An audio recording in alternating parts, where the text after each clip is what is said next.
Hello மக்களே, welcome back to joyful SSR channel. இன்றைக்கி நம்ம என்ன பார்க்க போகிறோம்னா டேஸ்டியான வெஜ் பிரியாணி எப்படி செய்யணும்னா பார்க்க போகிறோம். இதுக்கு என்னென்ன இன்க்ரீடியன்ஸ் தேவை, எப்படி செய்யலாம் இந்த வீடியோவில் வர போகிறது. இதை செய்ய போகிறது எங்கள் அம்மானா. வாங்க வீடியோக்குள்ளே போகலாம்.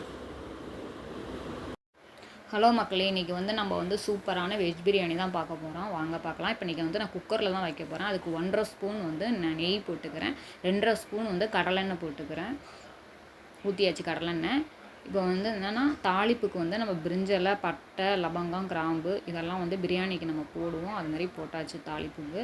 இப்போ முழுசாக ஒரு பெரிய வெங்காயம் நம்ம எடுத்துக்கிறோம். சின்ன சைஸு பெரிய வெங்காயம்.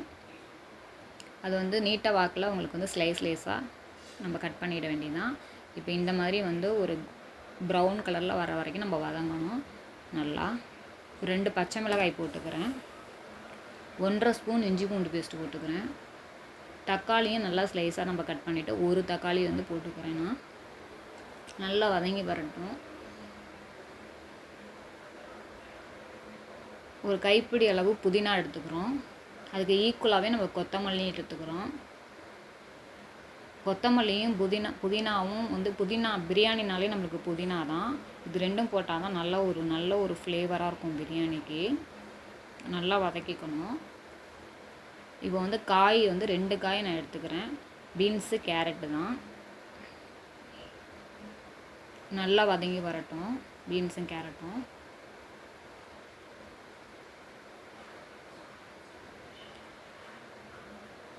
இப்போ தேவைக்கேற்ப கல் உப்பு போட்டாச்சு, அதை எடுக்கலை. இப்போ தயிர் போட்டுக்கிறேன். 2 ஸ்பூன் தயிர், மில்கி மிஸ்ட் தயிர் தான் நான் எடுத்துக்கிறேன். 2 ஸ்பூன் போட்டுக்கிறேன்.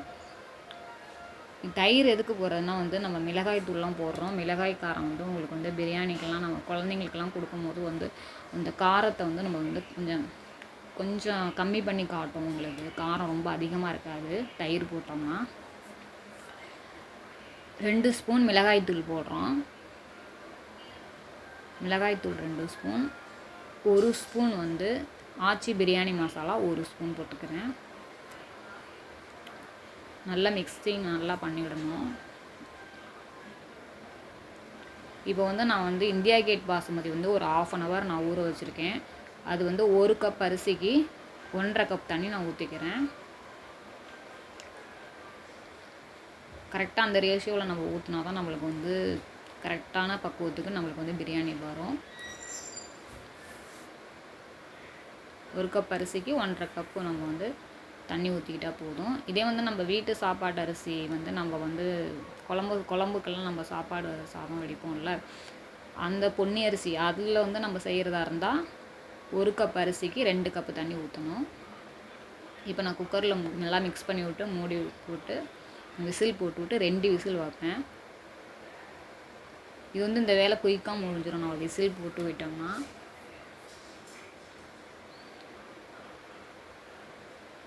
இப்போ உங்களுக்கு நல்லா நம்ம பிரியாணி ரெடி ஆகிடுச்சு. வெஜ் பிரியாணி. இதுக்கு சிம்பிளாக ஒரு ஆனியன் பச்சடி இந்த மாதிரி பண்ணிக்கலாம். இல்லைன்னா ஒரு உருளைக்கிழங்கு மசாலா அந்த மாதிரி கூட நம்ம செஞ்சுக்கலாம். சிம்பிளாக பண்ணுறதுனா ஆனியன் பச்சடி மட்டும் வச்சுட்டா போதும். இப்போ சூப்பராக ரெடி ஆகிடுச்சு பாருங்கள் நம்மளோட வெஜ் பிரியாணி. இது ஸ்கூலுக்கு பசங்களுக்கு லஞ்சாகவும் கொடுத்து விடலாம். நம்ம செஞ்சு வீட்லேயும் சாப்பிட்டுக்கலாம். பாருங்கள் மக்களே, சூப்பராக இருந்துச்சு. நீங்களும் ட்ரை பண்ணி பாருங்கள். இந்த வீடியோ பிடிச்சிருந்தா லைக் பண்ணுங்கள், ஷேர் பண்ணுங்கள், சப்ஸ்கிரைப் பண்ணிடுங்க. பாய் பாய்.